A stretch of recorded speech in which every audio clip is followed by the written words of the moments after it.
Tu as sûrement déjà entendu parler de l'UNESCO, mais sais-tu ce que c'est? Après la Seconde Guerre mondiale, le monde prend conscience que la paix ne peut pas seulement reposer sur des accords politiques ou militaires. Elle doit aussi être fondée sur l'éducation, la culture et la science. Il décide de créer une organisation internationale pour promouvoir la coopération intellectuelle et morale entre les nations. En 1945, des représentants de 44 pays se réunissent à Londres. C'est l'UNESCO qui voit officiellement le jour le 16 novembre 1945. Son nom signifie Organisation des Nations Unies pour l'éducation, la science et la culture.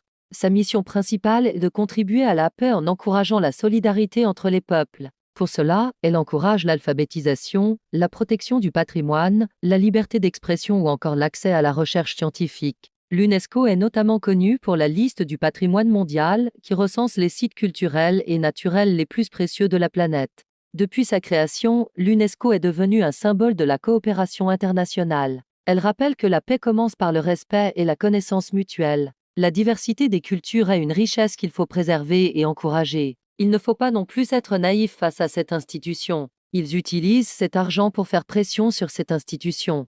Déjà en 1984, le président Reagan s'était retiré de l'UNESCO. Les États-Unis ne l'ont réintégré qu'en 2003 en échange de son silence sur la guerre en Irak commencée la même année. Les grandes puissances s'en servent comme relais de leur influence et de leur puissance. L'État américain est le plus gros contributeur à l'UNESCO depuis sa création. En 2017, Donald Trump a décidé de quitter cette institution qu'il juge trop anti-israélienne.